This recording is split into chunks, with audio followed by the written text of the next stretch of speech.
President Trump ਹੋਣਾ ਨੇ ਬਹੁਤ ਸਾਰੀਆਂ ਜਿਹੜੀਆਂ ਫੂਡ ਦੀਆਂ ਆਈਟਮਸ ਆ, ਖਾਣ ਵਾਲੀਆਂ ਚੀਜ਼ਾਂ ਆ, ਉਹਨਾਂ ਦੇ ਉੱਤੋਂ ਜਿਹੜਾ ਟੈਰਿਫ ਆ ਉਸ ਨੂੰ ਰਿਪੀਲ ਕਰ ਦਿੱਤਾ ਆ, ਉਹਨੂੰ ਬਹੁਤ ਘਟਾ ਦਿੱਤਾ ਹੈਗਾ। ਕਾਰਨ ਕੀ ਆ ਵੀ ਬਹੁਤ ਸਾਰੇ ਜਿਹੜੇ ਲੋਕ ਆ, ਕੰਜ਼ਿਊਮਰ ਆ ਆਪਣੇ ਵਰਗੇ, ਉਹਨਾਂ ਨੇ ਕੰਪਲੇਨ ਕੀਤੀ ਵੀ ਕੀਮਤਾਂ ਦਾ ਫੂਡ ਦੀਆਂ ਇੰਨੀਆਂ ਜ਼ਿਆਦਾ ਚੜ੍ਹ ਗਈਆਂ ਆ ਤੇ ਤੁਸੀਂ ਪਤਾ ਨਹੀਂ ਕਿੱਧਰ ਨੂੰ ਦੇਖੀ ਜਾਂਦੇ ਆ, ਟੈਰਿਫ ਤੇ ਟੈਰਿਫ ਚਾੜ੍ਹੀ ਜਾਂਦੇ ਆ। ਉਹਨੂੰ ਦੇਖਦੇ ਹੋਏ ਐਡਮਿਨਿਸਟ੍ਰੇਸ਼ਨ ਆਫੀਸ਼ੀਅਲਸ ਨੇ ਸਿਗਨਲ ਕੀਤਾ ਵੀ ਹੁਣ ਇਹ ਸਾਰੀ ਚੀਜ਼ ਨੂੰ ਦੇਖਦੇ ਹੋਏ ਬਹੁਤ ਸਾਰੀਆਂ ਜਿਹੜੀਆਂ ਖਾਣ ਵਾਲੀਆਂ ਚੀਜ਼ਾਂ ਹੈਗੀਆਂ ਆ, ਜਿਨ੍ਹਾਂ ਦੇ ਵਿੱਚ ਬਹੁਤ ਸਾਰੇ ਐਗਰੀਕਲਚਰ ਪ੍ਰੋਡਕਟਸ ਜਿੱਦਾਂ ਕਿ ਬੀਫ, ਟੋਮੈਟੋਜ਼, ਕੌਫੀ, ਇਹ ਸਾਰਿਆਂ ਦੇ ਉੱਤੋਂ ਜਿਹੜਾ ਆ ਟੈਰਿਫ ਨੂੰ ਰੋਲ ਬੈਕ ਕੀਤਾ ਜਾਊਗਾ, ਜਾਣੀ ਕਿ ਘਟਾਇਆ ਜਾਊਗਾ ਜਾਂ ਮੇਬੀ ਖਤਮ ਹੀ ਕੀਤਾ ਜਾ ਸਕਦਾ ਹੈਗਾ। ਸੋ ਕਹਿੰਦੇ ਔਨਗੋਇੰਗ ਨੈਗੋਸ਼ੀਏਸ਼ਨ ਚੱਲ ਰਹੀਆਂ ਸੀਗੀਆਂ ਵੱਖ-ਵੱਖ ਮੁਲਕਾਂ ਦੇ ਨਾਲ, ਜਿੱਥੋਂ ਕਾਫੀ ਵੱਡੇ ਅਮਾਊਂਟ ਦਾ ਐਗਰੀਕਲਚਰ ਪ੍ਰੋਡਕਟਸ ਆਉਂਦੇ ਹੈਗੇ ਆ, ਜੋ ਅਮਰੀਕਾ ਦੇ ਵਿੱਚ ਗਰੋ ਜਾਂ ਪ੍ਰੋਡਿਊਸ ਨਹੀਂ ਕੀਤੇ ਜਾਂਦੇ ਜਾਂ ਬੜੀ ਘੱਟ ਕੁਆਂਟੀਟੀ 'ਚ ਪ੍ਰੋਡਿਊਸ ਕੀਤੇ ਜਾਂਦੇ ਹੈਗੇ ਆ। ਸ਼ੁੱਕਰਵਾਰ ਅੱਜ ਜਿਹੜੀ ਇਹ ਅਨਾਊਂਸਮੈਂਟ ਕੀਤੀ ਗਈ ਹੈਗੀ ਆ, ਇਹ ਕਾਫੀ ਵੱਡਾ ਸ਼ਿਫਟ ਹੈ ਟਰੰਪ ਐਡਮਿਨਿਸਟ੍ਰੇਸ਼ਨ ਦੇ ਰੈਸੀਪ੍ਰੋਕਲ ਟੈਰਿਫ ਦੇ ਸੰਬੰਧ ਦੇ ਵਿੱਚ, ਜੋ ਕਿ ਅਪ੍ਰੈਲ 2 ਨੂੰ ਸ਼ੁਰੂ ਕੀਤਾ ਗਿਆ ਸੀ। ਸੋ ਕੰਜ਼ਿਊਮਰ ਕੰਪਲੇਨ ਦੇਖੋ, ਜਦੋਂ ਤੁਸੀਂ ਕੰਪਲੇਨ ਕਰੋਗੇ, ਰੌਲਾ ਪਾਓਗੇ, ਫਿਰ ਹੀ ਇਹ ਸਾਰਾ ਕੁਛ ਹੋਣਾ ਹੈਗਾ। ਸੋ ਇਹ ਜਿਹੜੀ ਮੂਵ ਆ, ਇਹ ਐਗਜ਼ੈਂਪਟ ਕਰਦੀ ਆ ਕਾਫੀ ਐਗਰੀਕਲਚਰ ਗੁਡਸ ਨੂੰ, ਜਿਹੜਾ ਐਗਰੀਕਲਚਰ ਦਾ ਸਮਾਨ ਆ, ਜਿਨ੍ਹਾਂ ਦੇ ਵਿੱਚ ਟੀ, ਔਰੇਂਜ, ਪਾਈਨਐਪਲ ਜੂਸ, ਬਨਾਨਾ, ਕੈਸ਼ਿਊ ਨਟਸ ਵਗੈਰਾ ਆਉਂਦੇ ਹੈਗੇ ਆ। ਜੀ, ਸੋ ਰੈਸੀਪ੍ਰੋਕਲ ਟੈਰਿਫਸ ਜਿਹੜੇ ਰਾਸ਼ਟਰਪਤੀ ਟਰੰਪ ਨੇ ਲਾਏ ਸੀ, ਪਹਿਲੋਂ ਇਹ ਪ੍ਰਸ਼ਾਸਨ ਇਹੀ ਜਿਹੜਾ ਆ ਉਹ ਢੰਡੋਰਾ ਪਿੱਟਦਾ ਰਿਹਾ ਵੀ ਟੈਰਿਫਸ ਦੇ ਨਾਲ ਤੁਹਾਡੀ ਜਿਹੜੀ ਜੇਬ ਦੇ ਉੱਤੇ ਕੋਈ ਅਸਰ ਨਹੀਂ ਪੈਣਾ। ਜਿਹੜੇ ਮਾਹਰ ਸੀਗੇ, ਐਕਸਪਰਟ ਸੀਗੇ, ਉਹ ਕਹਿੰਦੇ ਰਹੇ ਵੀ ਨਹੀਂ, ਇਹ ਇਵੈਂਚੁਅਲੀ ਜਿਹੜਾ ਕੰਜ਼ਿਊਮਰ ਆ ਉਹਦੀ ਜੇਬ ਦੇ ਉੱਤੇ ਹੀ ਭਾਰ ਪੈਣਾ ਆ। ਅਸਲ 'ਚ ਗੱਲ ਇਹੀ ਨਿਕਲੀ। ਸੋ ਇਸੇ ਲਈ ਹੁਣ ਟਰੰਪ ਹੁਣਾਂ ਨੂੰ, ਵਾਈਟ ਹਾਊਸ ਨੂੰ, ਜਿਹੜਾ ਇਸ ਦੇ ਉੱਤੇ ਯੂ ਟਰਨ ਮਾਰਨਾ ਪਿਆ ਆ।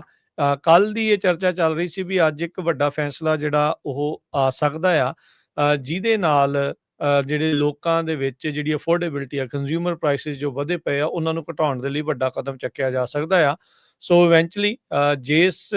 ਰਾਹ ਦੇ ਜ਼ਰੀਏ ਟਰੰਪ ਹੁਣਾਂ ਨੇ ਬਾਹਰਲੇ ਮੁਲਕਾਂ ਦੇ ਨਾਲ ਉਹਨਾਂ ਦੀ ਬਾਂਹ ਵੀ ਮਰੋੜੀ, ਉਹਨਾਂ ਦੇ ਨਾਲ ਇੱਕ ਹਿਸਾਬ ਦੇ ਨਾਲ ਆਪਣੀ ਮਰਜ਼ੀ ਦੀਆਂ ਜਿਹੜੀਆਂ ਡੀਲਸ ਬਣਾਉਣ ਦੇ ਲਈ ਜਿਹੜਾ ਇੱਕ ਟੈਰਿਫਸ ਨੂੰ ਵਰਤਿਆ ਜਾ ਰਿਹਾ ਸੀ, ਹੁਣ ਲੋਕਾਂ ਦੀ ਜਿਹੜੀ ਉਹ ਸੁਣਨੀ ਉਹਨਾਂ ਨੂੰ ਪਈ ਆ ਤੇ ਉਹੀ ਟੈਰਿਫ ਜਿਹੜੇ ਉਹ ਵਾਪਸ ਲੈਣੇ ਜਿਹੜੇ ਉਹ ਪੈ ਰਹੇ ਹੈਗੇ ਆ। ਸੋ ਇਹਦੇ ਵਿੱਚ ਜਿਹੜੇ ਹੁਣ ਇੱਕ ਜਿਹੜਾ ਹਰਜੋਤ ਸਿੰਘ ਜੀ, ਬੀਫ ਦਾ ਮਾਮਲਾ ਤੇ ਆਲਰੇਡੀ ਬਹੁਤ ਜ਼ਿਆਦਾ ਮਾੜਾ ਜਿਹੜਾ ਉਹ ਬਣਿਆ ਪਿਆ ਆ। ਬੀਫ ਦੇ ਪ੍ਰਾਈਸਿਸ ਬਹੁਤ ਜ਼ਿਆਦਾ ਜਿਹੜੇ ਉਹ ਵੱਧ ਗਏ ਸੀਗੇ ਤੇ ਉੱਦਾਂ ਕਹਿੰਦੇ ਸੀਗੇ ਵੀ ਅਸੀਂ ਜਿਹੜੇ ਇੱਥੇ ਲੋਕਲ ਪ੍ਰੋਡਿਊਸ ਕਰਨ ਵਾਲੇ ਬੀਫ ਆ, ਉਹਨਾਂ ਦੀ ਸਹਾਇਤਾ ਖਾਤਰ ਜਿਹੜੇ ਆ ਉਹ ਬਾਹਰਲੇ ਮੁਲਕਾਂ ਦੇ ਐਕਸਪੋਰਟਸ ਦੇ ਉੱਤੇ ਬੀਫ ਦੇ ਟੈਰਿਫ ਜਿਹੜੇ ਉਹ ਲਾ ਰਹੇ, ਹੁਣ ਉਹ ਵੀ ਉਹਨਾਂ ਨੂੰ ਵਾਪਸ ਲੈਣਾ ਪਿਆ, ਕਿਉਂਕਿ ਜਿਹੜੇ ਲੋਕ ਆ, ਆਮ ਲੋਕ ਆ, ਉਹਨਾਂ ਦੇ ਲਈ ਇਹ ਜਿਹੜਾ ਮੀਟ ਆ ਬਹੁਤ ਜ਼ਿਆਦਾ ਮਹਿੰਗਾ ਹੋ ਗਿਆ ਸੀਗਾ। ਸੋ ਟਰੰਪ ਹੁਣਾਂ ਨੇ ਲੇਟਲੀ ਬ੍ਰਾਜ਼ੀਲ ਦੇ ਉੱਤੇ 50% ਦਾ ਟੈਰਿਫ ਐਕਸਟਰਾ ਜਿਹੜਾ ਉਹ ਲਾਇਆ ਸੀ, ਜੋ ਕਿ ਇੱਕ ਕਾਫੀ ਵੱਡਾ ਬੀਫ ਐਕਸਪੋਰਟਰ ਸੀਗਾ। ਉਹ ਵੀ ਇੱਕ ਕਾਰਨ ਜਿਹੜਾ ਉਹ ਬਣਿਆ ਸੀ। ਇਸੇ ਤਰੀਕੇ ਦੇ ਨਾਲ ਚਾਹ ਦੇ ਉੱਤੇ, ਫਰੂਟ ਜੂਸ ਦੇ ਉੱਤੇ, ਕੋਕੋਆ ਜਿਹੜਾ ਆ, ਸਪਾਈਸਿਸ ਦੇ ਉੱਤੇ, ਬਨਾਨਾਸ, ਔਰੇਂਜਸ, ਟੋਮੇਟੋਜ਼ ਤੇ ਹੋਰ ਜਿਹੜੇ ਕਈ ਫਰਟੀਲਾਈਜ਼ਰ ਸੀ, ਉਹਨਾਂ ਦੇ ਉੱਤੇ ਵੀ ਜਿਹੜੇ ਟੈਰਿਫ ਲਾਏ ਸੀ ਉਹਨਾਂ ਨੂੰ ਘਟਾਇਆ ਗਿਆ ਆ। ਸੋ ਪਹਿਲਾਂ ਐਗਜ਼ੈਕਟਿਵ ਆਰਡਰ ਲਾ ਕੇ ਟੈਰਿਫ ਵਧਾਏ ਗਏ ਤੇ ਅੱਜ ਜਿਹੜੇ ਆ ਰਾਸ਼ਟਰਪਤੀ ਟਰੰਪ ਹੁਣਾਂ ਨੇ ਇੱਕ ਨਵਾਂ ਐਗਜ਼ੈਕਟਿਵ ਆਰਡਰ ਸਾਈਨ ਕੀਤਾ, ਜਿਹਦੇ ਵਿੱਚ ਉਹਨਾਂ ਨੇ ਇਹ ਆਖਿਆ ਆ ਵੀ ਐਕਵਾਡੋਰ, ਗੁਆਟਾਮਾਲਾ, ਅਲ ਸੈਲਵਾਡੋਰ ਤੇ ਅਰਜਨਟੀਨਾ ਦੇ ਨਾਲ ਜਿਹੜੇ ਨਵੇਂ ਫਰੇਮਵਰਕ ਆ, ਉਹਨਾਂ ਦੇ ਲਈ ਰਜ਼ਾਮੰਦੀ ਸਾਡੀ ਹੋ ਚੁੱਕੀ ਆ, ਜਿਹਦੇ ਨਾਲ ਜਿਹੜੇ ਐਗਰੀਕਲਚਰ ਪ੍ਰੋਡਕਟ ਜਿਹੜੇ ਇਹਨਾਂ ਮੁਲਕਾਂ ਤੋਂ ਆ ਰਹੇ ਆ, ਉਹਨਾਂ ਦੇ ਉੱਤੇ ਜਿਹੜੀਆਂ ਇੰਪੋਰਟ ਲੈਵੀਜ਼ ਆ, ਉਹਨਾਂ ਨੂੰ ਢਿੱਲਿਆਂ ਜਿਹੜਾ ਉਹ ਕੀਤਾ ਜਾ ਰਿਹਾ ਹੈ, ਉਸ ਨੂੰ ਡਾਊਨ ਕੀਤਾ ਜਾ ਰਿਹਾ ਆ, ਤਾਂ ਜੋ ਲੋਕਾਂ ਦੀ ਜੇਬ ਦੇ ਉੱਤੇ ਜੋ ਇਸ ਟਾਈਮ ਜ਼ਿਆਦਾ ਭਾਰ ਪੈ ਰਿਹਾ, ਅਫੋਰਡੇਬਿਲਟੀ ਕ੍ਰਾਈਸਿਸ ਜੋ ਚੱਲ ਰਿਹਾ ਆ, ਉਸ ਦੇ ਵਿੱਚ ਕੁਝ ਮਦਦ ਮਿਲ ਸਕੇ। ਟਰੰਪ ਐਡਮਿਨਿਸਟ੍ਰੇਸ਼ਨ ਹਮੇਸ਼ਾ ਹੀ ਮੇਨਟੇਨ ਕਰਦਾ ਰਿਹਾ ਕਿ ਜਿਹੜੇ ਟੈਰਿਫ ਆ ਇਹ ਕੰਜ਼ਿਊਮਰ ਨੂੰ ਪਾਸ ਆਨ ਨਹੀਂ ਹੋਊਗੇ, ਪਰ ਅਪ੍ਰੈਲ ਮਹੀਨੇ ਦੇ ਵਿੱਚ ਯੇਲ ਯੂਨੀਵਰਸਿਟੀ ਨੇ ਇੱਕ ਜਿਹੜੀ ਸਟੱਡੀ ਕੀਤੀ ਸੀ, ਉਹਦੇ ਮੁਤਾਬਕ ਇਹ ਦੱਸਿਆ ਗਿਆ ਸੀ ਕਿ ਟਿਪੀਕਲੀ ਇੱਕ ਯੂਐਸ ਦੇ ਘਰ ਨੂੰ $3800 ਇਸ ਸਾਲ ਐਕਸਟਰਾ ਜਿਹੜੇ ਆ ਸਪੈਂਡ ਕਰਨੇ ਪੈਣਗੇ ਫੂਡ ਦੇ ਉੱਤੇ। ਸੋ ਹੁਣ ਮੈਜੋਰਟੀ ਆਫ ਅਮਰੀਕਨਸ ਜੋ ਗਰੋਸਰੀ ਖਰੀਦਦੇ ਆ, ਉਹਨਾਂ ਨੇ ਇਹ ਕਿਹਾ ਵੀ ਪਿਛਲੇ ਸਾਲ ਨਾਲੋਂ ਇੰਨਾ ਜ਼ਿਆਦਾ ਜਿਹੜੀਆਂ ਕੀਮਤਾਂ ਉੱਪਰ ਚੱਲ ਗਈਆਂ ਆ, ਇਹ ਸਾਰਾ ਬਲੇਮ ਟਰੰਪ ਦੇ ਉੱਪਰ ਜਾਂਦਾ ਆ। ਵਾਸ਼ਿੰਗਟਨ ਪੋਸਟ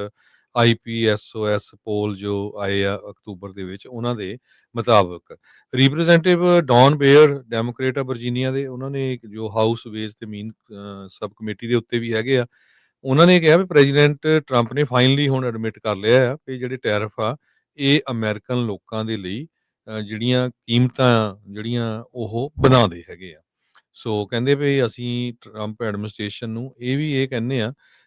ਭਈ ਹੋਰ ਵੀ ਜਿਹੜੀਆਂ ਚੀਜ਼ਾਂ ਆ ਉਹਨਾਂ ਦੇ ਉੱਤੇ ਜਿਹੜਾ ਟੈਰਿਫ ਘਟਾਇਆ ਜਾਵੇ ਤਾਂ ਕਿ ਓਵਰਆਲ ਜਿਹੜੇ ਅਮਰੀਕਨ ਕੰਜ਼ਿਊਮਰ ਆ ਉਹਨਾਂ ਨੂੰ ਜਿਹੜੀਆਂ ਕੀਮਤਾਂ ਜ਼ਿਆਦਾ